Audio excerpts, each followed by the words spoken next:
마가복음 3장 28절부터 30절까지 말씀입니다. 마가복음 3장 28절에서 30절까지 말씀. 마가복음 3장 28절에서 30절까지 말씀입니다. 우리 함께 57페이지죠. 새벽기도에서 보는 말씀인데 57페이지 마가복음 3장 28절부터 30절까지 말씀 우리 함께 천천히 읽겠습니다.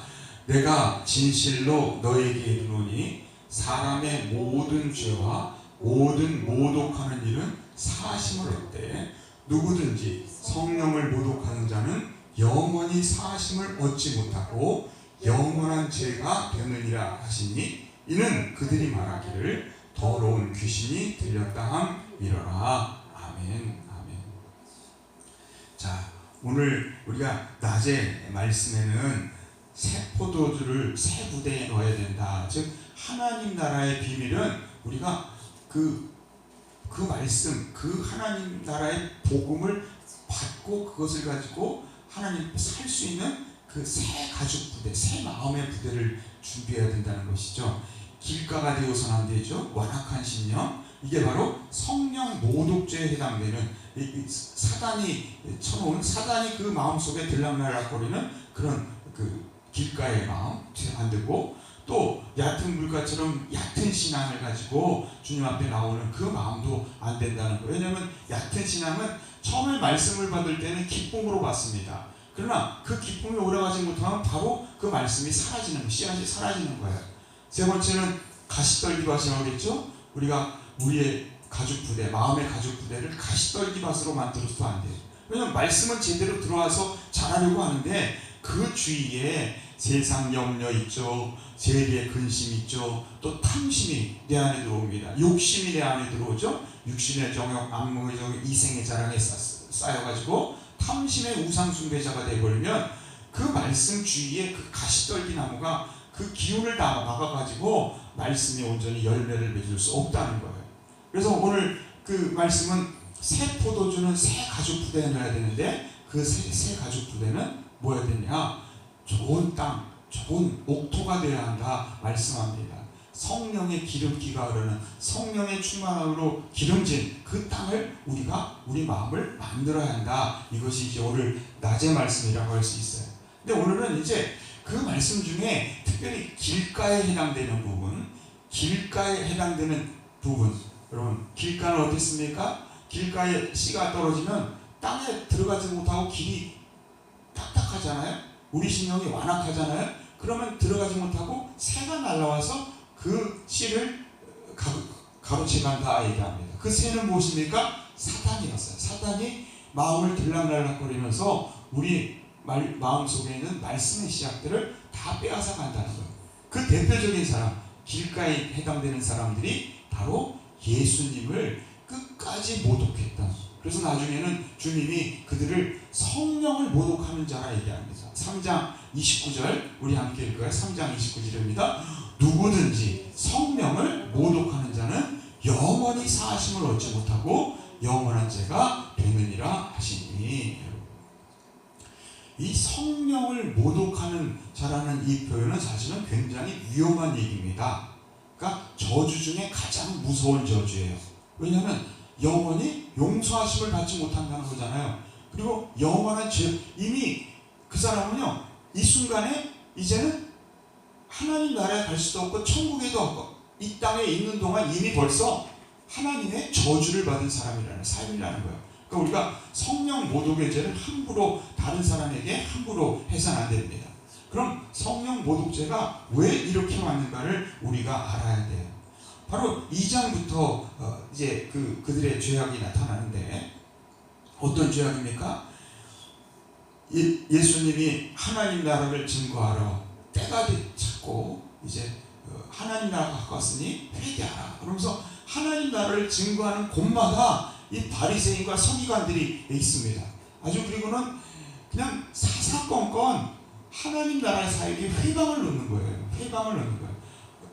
속된 말로 시비 거는 거죠. 시비를 거는 겁니다. 하나님 나라를 방해하려는 것이죠. 주님이 병자를 치유하면서 내 죄사함을 받았느냐 했더니 어떻게 함부로 죄사한다는 얘기를 네가 하느냐? 하나님밖에 못하는 얘기를 그러면서 하나님을 모독하고 신성을 모독한다 얘기합니다. 그러자 예수님이 말씀하시죠. 병을 치료하는 것과 죄사함은 같이 연결된 거죠. 우리가 병은 바로 죄로부터, 물론 개인의 병이 개인의 죄 때문이 아닙니다. 인간의 죄 때문에 이 세상에 병이 왔기 때문에 하나님은 병을 치료해서 죄사함의 역사를, 더 큰 역사를 얘기하는 것이죠. 병의 근원이 되는 죄의 부분을 하나님은 치료해 주셨다는 거예요. 근원이 되는. 또 이제 마태를 부를 때 세리와 죄인들이 세리와 죄인들과 함께 예수님이 식사를 합니다. 그랬더니 왜 죄인들과 식사하느냐? 그러자 주님이 뭐라고 합니까? 의원으로 오신 주님께서 나는 건강한 자, 의인을 위해, 건강한 자에겐 의원이 필요 없는 것 같이 나는 의인을 부르러 온 것이 아니라 누구를 부르러 왔다? 죄인을 부르러 왔다. 이게 뭘까요? 여러분, 늘 하나님 앞에 나의 부족함과 연약함을 늘 고백하는 키리에 엘레이손, 주님 나를 불쌍히 여기서 우리를 불쌍히 여기서 고백하는 자에게 주님은 함께 하신다는 거예요. 또 안식일에는 제자들이 이제 밀 이삭을 잘랐습니다. 그랬더니 왜 밀 이삭을 자르냐? 자기들은 이제 안식일에 대한 규례를 자기들끼리 성경에 나오는 것이 아닙니다. 자기들끼리 만들어 놓고 그 규례에 지키지 않으면 남을 정죄하기 바쁜 거예요. 여러분, 아니 배가 고파가지고 그게 생존의 문제인데 그것을 자르는 걸 하나님이 허락하셨고 예수님이 허락했는데 자기들이 마치 하나님인 자 얘기하고 있고, 또 손마른 자를 안식일에 치유할 때 보면 3장 5절에 보니까 그 예수님의 마음을 제가 이해할 수가 있어요. 이렇게 사사건건 얘기하니까 3장 5절에 이렇게 돼 있습니다. 그들의 마음이 무엇함을 탄식하사 완악함을 탄식하사. 이때 나오는 거. 하나님 얼마나 답답하셨으면 그 탄식이 나올까요? 여러분, 괴롭고 힘들 때 여러분 우리가 탄식 나오잖아요. 그들의 마음이 완악함을 탄식하사. 길가와 같이 딱딱하면 정말 피도 눈물도 없을 것 같은 거예요. 하나님의 말씀 앞에 탄식하사 그 탄식이 노하심으로 그들을 둘러보셨다 얘기합니다. 마지막으로 이제 그들이 이제 예수님을 바알세불을 힘입어 사단의 왕을 힘입어 이 치료를 한다는 얘기를 하니까 예수님의 마지막에 오늘 말씀이 나오는 거예요. 예수님이 이제 폭발하셨습니다. 거룩게 분노가 폭발하신 거예요. 그리고 그들을 향해 얘기하지 않습니까? 너희는 무슨 모독죄를 저질렀다? 성령의 모독죄를 저질렀다. 3장 18절 내가 진실로 너희에게 이르노니 사람의 모든 죄와 모든 모독하는 일은 사하심을 얻되. 그럼 그렇죠. 주님 앞에는 모든 죄와 모든 모독한 일을 다 용서함 받을 수 있습니다. 하나님은 긍휼과 자비의 하나님이기 때문입니다. 우리가 가진 모든 죄를 주님 용서할 수. 그런데 29절에 얘기합니다.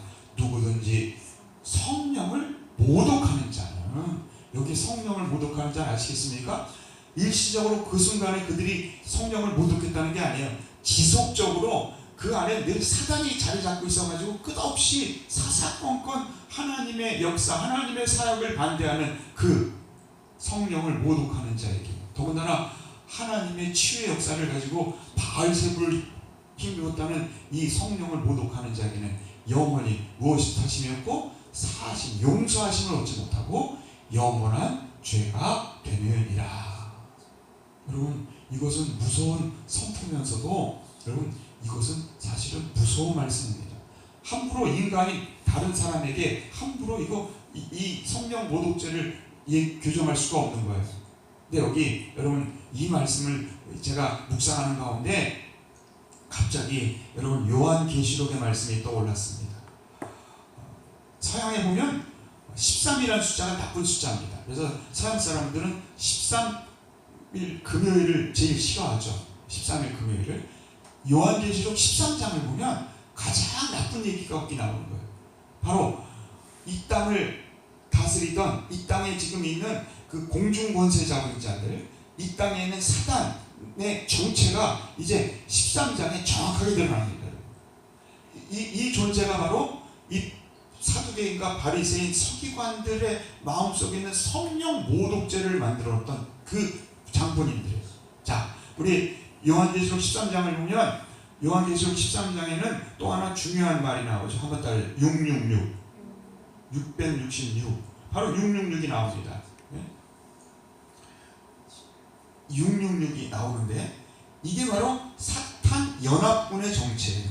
정체. 사탄 연합군. 저는 이걸 사탄 연합군이라고 해요. 왜냐면 이들은 성부, 성자, 성령 하나님에 빗대어서 자기들도 연합군을 만들어요. 세 개로.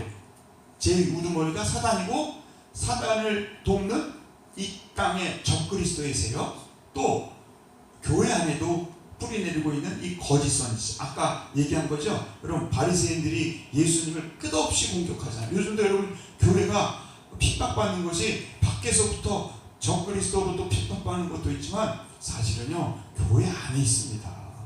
교회 안에 이 거짓 선지자가 있다는 거예요. 여러분 바리새인 사두개인 같은 사람들이 있다는 거예요. 이 666의 정체가 나타납니다. 근데 왜 666이냐 이것을 가지고 이제 그 많은 학자들이 얘기하면 저는 이렇게 생각해요. 완전 숫자는 7입니다. 그러니까 성부, 성자, 성령을 숫자로 얘기하면 7, 7, 7 완전한 숫자죠. 우리나라는 럭키 세븐이라는 거 7이라는 숫자를 좋아하는데 성경도 완전 숫자 3과 7과 12로 되어 있어요.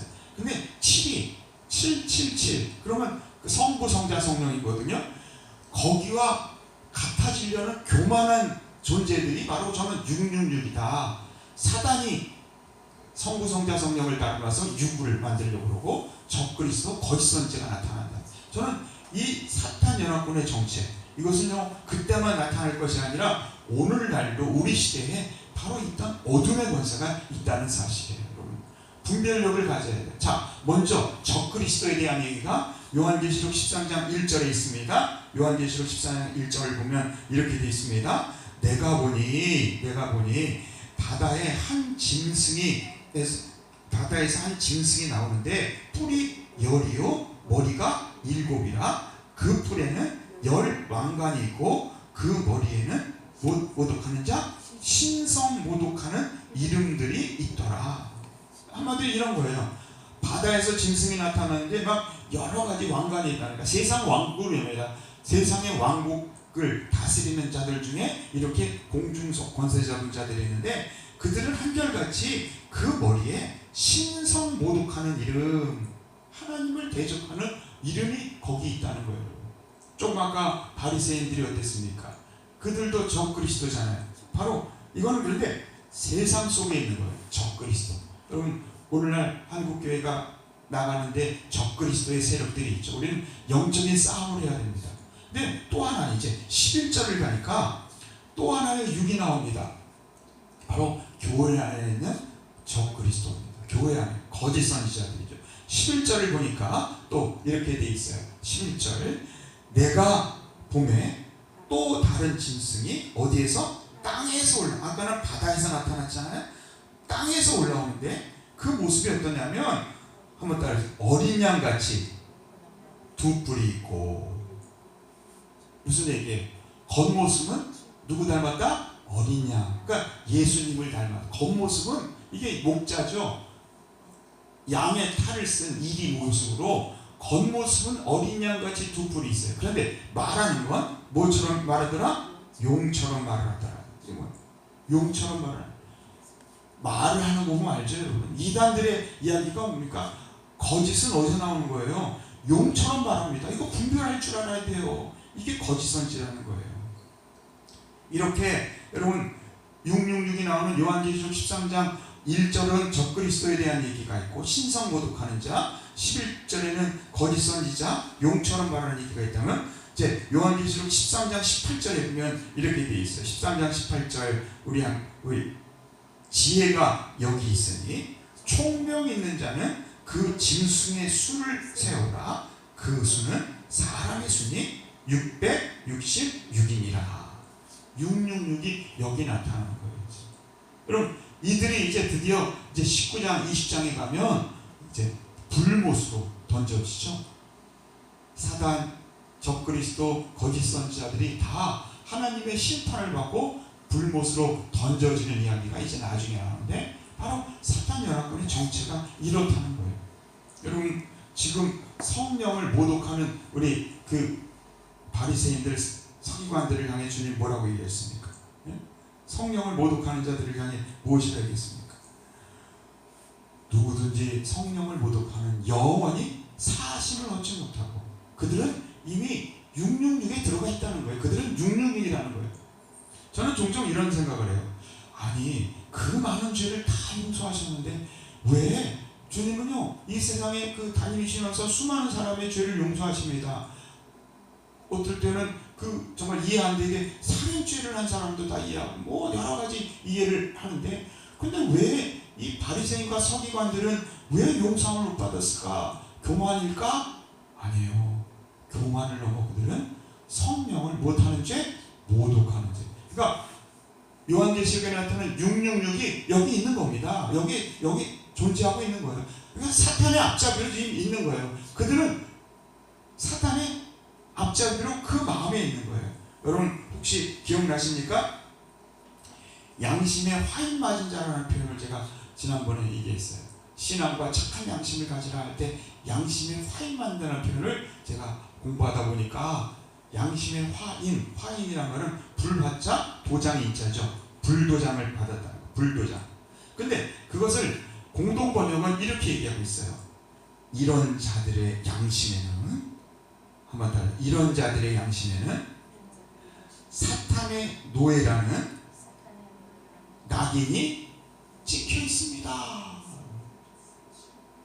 그러니까 이 땅에도요, 여러분, 우리가 살아가지만 사실은 이미, 물론 우리가 사탄의 앞잡이의 노릇을 할 때도 있죠. 그러니까 베드로도 주님의 그 죽으심을 그리마옵소 했다가 사탄아 물러가라, 그런 실수를 하죠. 그게 인간입니다. 그러나 아주 사탄의 노예라는 낙인이 찍히듯 불도장이 찍혀가지고, 그런 사람들은 사탄의 노예의 낙인이요, 믿음과 착한 양심을 가지라는, 거기서 사도 바울은 얘기하죠. 저들은 사단에게 내어준 자다, 신성 모독자다, 성령 모독죄다. 저는 이것이 다 같은 소리라는 말이라는 생각이 들더라고요.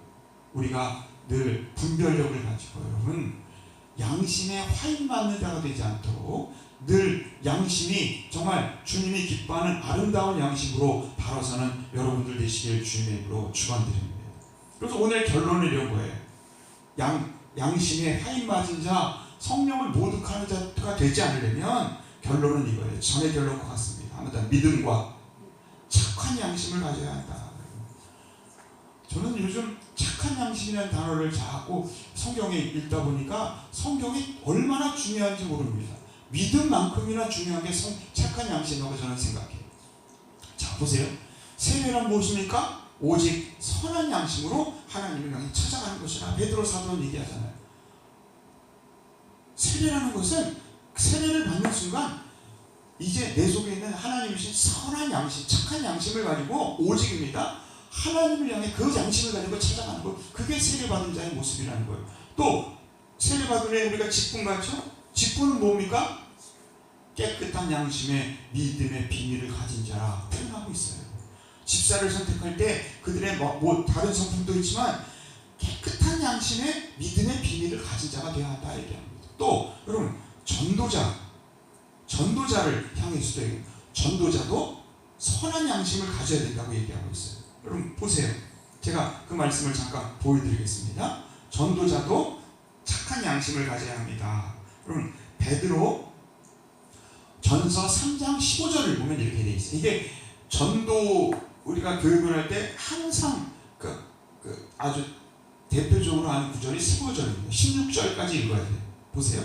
너희 마음에 그리스도를 주로 삼아 거룩하게 하고, 즉 마음을 그리스도를 주로 삼아 거룩하게, 그리스도의 마음으로 닮아가고, 너희 속에 있는 소망에 관한 이유를 묻는 자에게, 이게 뭐예요? 너희 속에, 우리가 소망을 가지고 살아가잖아요. 하늘나라의 소망을 가지고 살아가잖아요. 하나님 나라의 소망을 갖고 하잖아요. 그럴 때마다 그걸 묻는 자에게 대답할 것을 항상 준비하되. 이거 중요합니다. 우리 속에 있는 기쁨, 소망, 사랑, 믿음에 관한 이야기를 묻는 자에게 대답해 주는 것, 이게 항상 준비하는 것이 바로 전도자의 자세죠. 그러면서 그 다음에 보면요, 온유와 두려움을 하고, 그리고 그 다음 절에 이렇게 돼 있어요. 16절에 보면 전도자가 되려면 내 마음에 있는 것을 준비하는 것과 함께 무슨 양심을 가지라? 선한 양심을 가지라. 3장 16절 선한 양심을 가지라. 왜냐하면 이는 그리스도 안에 있는 너희의 선행을 욕하는 자들로 그 비방하는 일에 부끄러움을 당하게 하려 함이라. 맞아요, 여러분. 우리가 아무리 전도를 입으로 잘하면 뭡니까? 입방아로 잘하면 뭐합니까? 우리가 선한 양심으로 살아가지 않으면요, 그 사람들이 우리 보면서 아이고 저런 것도 믿는 거라고, 여러분, 이렇게 할 수 있다는 거예요. 우리가 하나님의 말씀을 전했으면, 그리스도를 전했으면 그리스도의 마음으로 선한 양심을 가지고 사는 걸 보여줘야 하는 게, 그게 전도자라는 거예요, 여러분. 정말 하나님의 기뻐하는 아름다운 전도자들이 되시길 주님으로 축원드립니다. 디모데에게 또 목회를 할 때 디모데에게 선한 싸움을 싸우라, 믿음과 착한 양심을 가지라 얘기하면서 사도 바울이 그 목회하는 디모데를 향해 뭐라 합니까? 착한 양심을 버린 자는 믿음의 배가 파손되었다. 대표적인 사람이 후메네와 알렉산더가 있는데, 그들은 사단에게 내어준 자다, 신성을 모독하는 자다, 이렇게 표현하고 있어요. 이미 정죄를 받은 겁니다. 이미 사단의 앞잡이가 된 거예요. 아까 얘기한 대로 양심에 뭐 맞은 자? 화인 맞은 자가 되어 있는 모습이에요. 이렇듯 여러분 세례나 여러분 직분을 받을 때나 전도자에게서나 목회에 있어서 선한 양심은 이토록 중요함을 믿으시기를 바랍니다. 그러면 선한 양심으로 산다는 것은 무엇일까? 저는 이걸 한번 그림으로 한번 생각해 봤어요. 양심은 상식과 통합니다. 또 우리의 이성을 통해 우리가 알 수 있어요. 또 그럼 도덕을 지킵니다. 그리고 예절이 있습니다. 저는 이것이 착한 양심의 기준이라고 생각해요. 양심적이고 상식적이고 이성적이고 도덕적이고 예절이 있는 사람, 이게 믿음의 사람들이 가진 착한 양심이 되는 거예요. 근데 여러분, 자 보세요. 이 기준보다 못한 사람들이 있습니다. 이 기준보다 못한 사람이 있어요. 몰상식하고 비이성적이고 부도덕하고 비양심적인 사람들. 여러분, 비양심, 부도덕한 사람들, 무례한 사람들. 여러분, 이들보다 못한 신비는 그건 거짓 신비예요. 이건 사단 마귀가 만들어 놓은 신비. 이건 신비가 아닙니다. 거짓 신비입니다.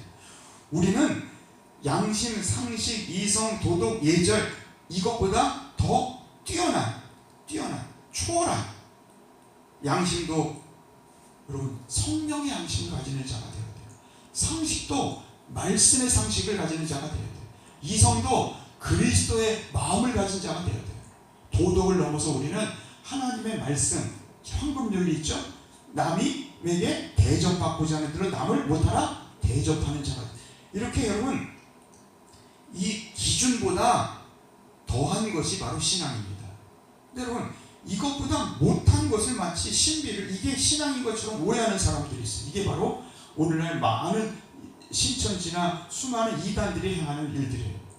여러분, 상식적이지도 않고 몰상식하고 비이성적이고 부도덕하고 어떻게 그게 착한 양심이 될 수 있어요? 그게 어떻게 믿음이 됩니까? 무례한 사람이 믿음이 있다고요? 그게 믿음이 아닙니다. 그거는 이해한 거예요. 양심, 비양심. 우리가 정말, 저는 그래요. 믿음의 사람들은 착한 양심 운동을 해야 됩니다. 그래서 우리가 이 기준을 가지고 그 이상의 초월된 삶을 살아야지, 그거보다 못한 삶을 살면서 마치 신앙이 있는 척. 저는 그런 사람 많이 봤어요. 비상식적이고 몰상식하면서도 신앙이 있는 척. 그런 사람들이 또 그 신앙은 더 좋은 척합니다.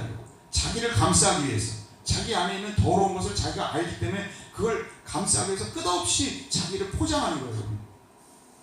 거기에 속지 마세요. 몰상식, 비이성, 부도덕, 무례함, 비양심, 그것이 아니라 성령의 양심을 가는 아름다운 성도들, 상식을 넘어 하나님의 말씀을 따라 살아가는 여러분, 이성을 넘어 정말 그리스도의 마음을 가지고 살아가는 여러분, 도덕을 넘어 말씀의 규례를, 황금률을 따라 살아가는 여러분, 예절을 넘어 그리스도의 마음으로 죽기까지 복종하는 아름다운 귀한 여러분들 되시길 주님으로 축원드리며 기도하겠습니다. 사랑하는 주님, 오늘도 이제 성령 모독죄에 대해서 우리가 배우게 하시니 감사합니다. 바리새인 서기관들이 예수님 하나님의 나라의 역사에 끝없이 사사건건 회방을 하다가 결국은 하나님의 분노, 예수님의 분노 앞에서 모든 죄는 용서한 거지만 너희의 성령을 모독하는 죄, 하나님의 치료를 바알세불의 치료라 아버지 하는 이 어리석은 그들을 향해 사단의 무림을 선언하시는 그 성령 모독죄를 생각합니다. 주님, 성경에 이렇게 성령 모독죄가, 신성을 모독하는 그 죄가, 또 믿음에 버림받는 죄가 성경에 나옴을 보게 됩니다. 요한계시록 13장에 나오는 666의 정체가 드러나는 모습을 보게 됩니다. 우리에게 주님 지혜를 허락하여 주시옵소서. 참된 신앙을 향해 나갈 수 있도록 인도하여 주시옵소서. 수많은 이단들이 주님 양심, 상식, 이성, 도덕, 예절을 무시하면서 그보다 못한 아버지 천박한 신앙, 것을 신앙이라는 신비로 포장하고 있는데 분별할 수 있도록 인도하여 주시옵소서.